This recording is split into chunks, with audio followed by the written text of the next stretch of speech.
I don't like losing, especially not like this. I play like terrible.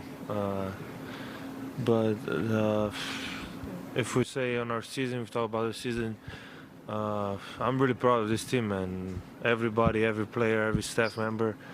Nobody had us here, but I promise we fought till end, you know. Congratulations to Warriors. They were obviously the better team, but, you know, I'm really proud of this team. Nick, you've been riding with Luka, so what are your final thoughts now with the season officially over? Well, Jenna, yesterday was a really tough day for me. And it was a tough day. You know, it started off terribly because, and this will maybe shock my colleagues here, but this is a 100% true statement of fact. I knew yesterday was going to go poorly when around 5:30 p.m., I found out from firsthand sources that Kevin Wildes doesn't consider me a friend. Got a call from someone that said, hey, I asked Wildes if he's made any new friends in the last 3 years, and his answer was no. And I'm like, well, that's intriguing because I met Wildes in the last 3 years. Wow. Oh, without context. Well, it's true. So I was like, oh, that's not great for me. You know, a buddy of mine, well, I thought a buddy of mine doesn't even think of me as a friend. Just someone he has to work with. And then I watched Luka, my large adult Slovenian son, play poorly in an elimination game for the first time since he was 13 years old, and that night he had stayed up all night playing Halo, and I told him, get to bed, you have a big game tomorrow, and he's like, Dad, I got it. And then it was terrible, and it was terrible. So, listen, I'm a gambler, and many a night at the Baccarat table, Brew, I have just been flying high. And I have an opportunity to cash out my chips with a nice, healthy bounty. And instead I have visions of them like building a statue of me in front of the casino, the man who broke us. And you know how those nights end? Much like last night ended, with me like I had so much and now I have so little. I was the rightest man in America on Suns Mavs, and now somehow I'm the wrongest man in America on Mavs Warriors, because I did say this series was going to end in 5, and it did. But it was the old reversal. And so it's not great. So the Mavs, however, should feel a little better than me. Here's what I will say about the Mavs quickly, Brew. I think the Mavs had a wonderful season. I think Luka proved he is without question one of the 3 best players in the sport. I also think the Mavs need to figure out the Jalen Brunson question. Is he good enough to be Luka's second star? I don't think he is. And Luka, and I say this, Brew, from a place of love, he's old enough now, he's accomplished enough now, he must come into next season in better shape. Because if they are not able to get a second star, he is going to have to do everything again. And what we have seen is you can only do everything for so long, particularly if you're not in tip-top shape. The best players in the world historically, LeBron, Giannis, hell, Steph Curry, they're in amazing physical conditioning. Yep. And Luka's not. So that's the part of his game he needs to work on. The Mavs have some team-building stuff to work on as far as co-stars, and I have some, bridge loans to take out because of this series. But aside from that, I'm all right. I know I can't ask Wildes for a bridge loan, Brew, because he's not my friend. Stop. But maybe you'll help me out. But go ahead. No, it's happened, Wildes. Look, listen, Nick, man. yes, I do. Unlike some people on the panel, I consider you a friend. Ever since we met 6 years ago at the Newark Airport for lunch. Newark Airport. So right. Yes, you're my buddy. Of course. I'm not gonna pounce. Classy I could. joint. What do you want to meet? I could Newark talk about Airport? the way I've regrouped from a couple bad picks early in the playoffs, but I won't.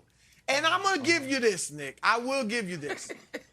Picking Dallas to beat Phoenix, you went out on a limb, and that was a good pick. It proved to be a good pick, so you can definitely hold your chest out about that. But I think the Mavs, to your point, they had a great season.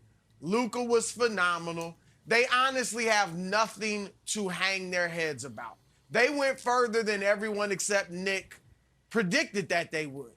And so they had a great year. And Nick, you talked about Luka and his improvement.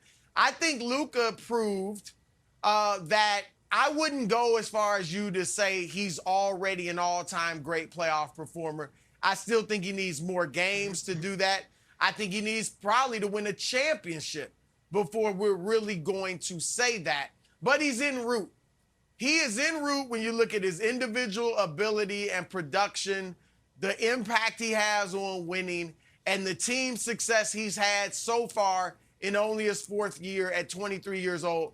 He's on course to become an all-time great. But it's going to come down to winning championships, and you know that. All right, no matter how well he does individually, if he doesn't win rings, he's only going so high. And here's the thing. You mentioned him getting in better shape, but there are other things they need to work on. He talked about his defense getting better next year, having to get better, and I like the fact that he addressed that. And all he has to do is be engaged. He's not going to be a phenomenal defender, but if he's engaged, if he puts forth the effort, partly by being in better shape, that'll help him. Right. But Nick, I don't think, and this is why I didn't pick them to win this series, or one reason at least, I think you can only go so far. I think there's a ceiling when you're a one-man show. All right, LeBron never won it, by himself. Michael Jordan never won it doing everything. Wilt Chamberlain never won it when he averaged 50 and 44 and 38 and 37.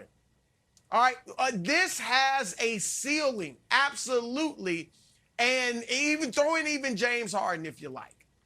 And what the Mavericks need to do is find a way that they could look at film. This looks a lot like LeBron's first stint in Cleveland. After 2007, when they lost to the Spurs in the finals, all of us, I imagine, were thinking, oh, LeBron's about to win it with Cleveland, with this team.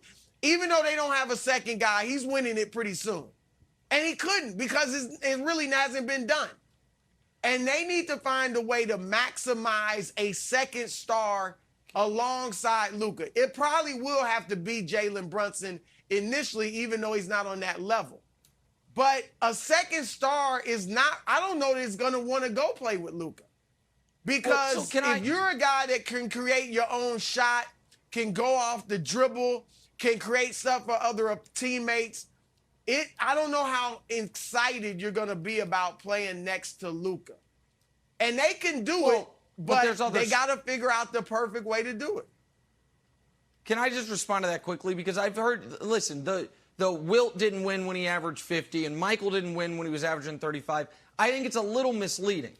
The year Wilt averaged 50, for the record, they lost in Game 7 by 2 points to Bill Russell. So, they were good enough to win the title. They were a bucket away from, and they lost to an all-time dynasty. Jordan didn't change. You look at Jordan's playoff averages, field goal attempts, all of it. When they won their second and third titles, he was nearly 30 shots per game. Why did they win then? He didn't change. They got another great player in Scottie Pippen. He wasn't ball dominant. That's it was the system.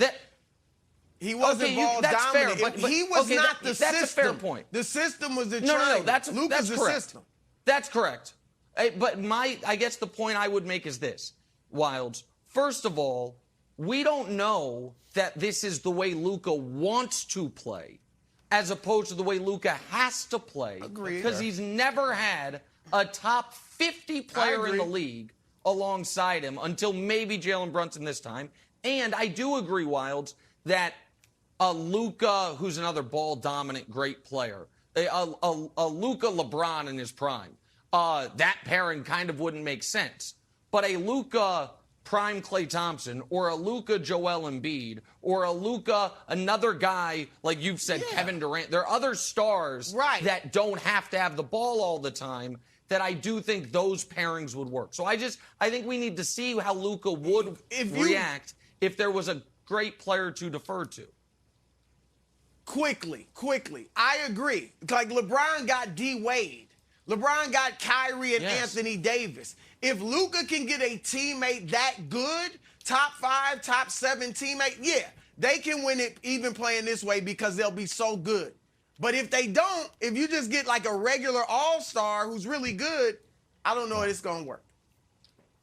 Were you like Rudy Gobert? Rudy Gobert might be being traded soon. Maybe the Rudy Gobert-Luka matchup that Nick has been dreaming about. Oh, love one guy, dislike another one. I guess I got to just like them both now.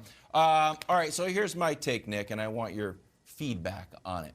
I think there's too much optimism in the Western Conference. Everyone got eliminated or didn't make the playoffs, and they sit back and say, you know what? We'll be better next year. The Lakers will be better. The Pelicans will be better. Chris Paul's like, we're going to be back. The Mavs will be better. Oh, the Blazers. Everyone thinks they're going to be better.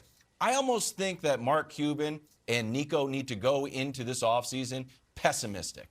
They need to go pessimistic, like, you know what? We might not be better. This might be the ceiling of where we're at, and we have to aggressively move. And here's why. I know it's a year ago, but we were saying the same stuff about Trae Young. We can look at the numbers Trae Young put up. And granted, he got swept and Luka won one game. But Trae Young was doing the same thing. Same draft class. No, he wasn't. Man, the Hawks are moving. We're headed in the right direction. Oh, John Collins is so good. But these numbers are the same, and the Hawks flamed out this year. So, look, I think the Mavs need to be way more aggressive than like, hey, run it back. You got to go hard after a star, or you could be in the same spot the Hawks are in. All right, I agree with the go hard after a star. I don't believe Trae. Those particular numbers might be similar. The impact on the game between Trae and Luka is demonstrably different.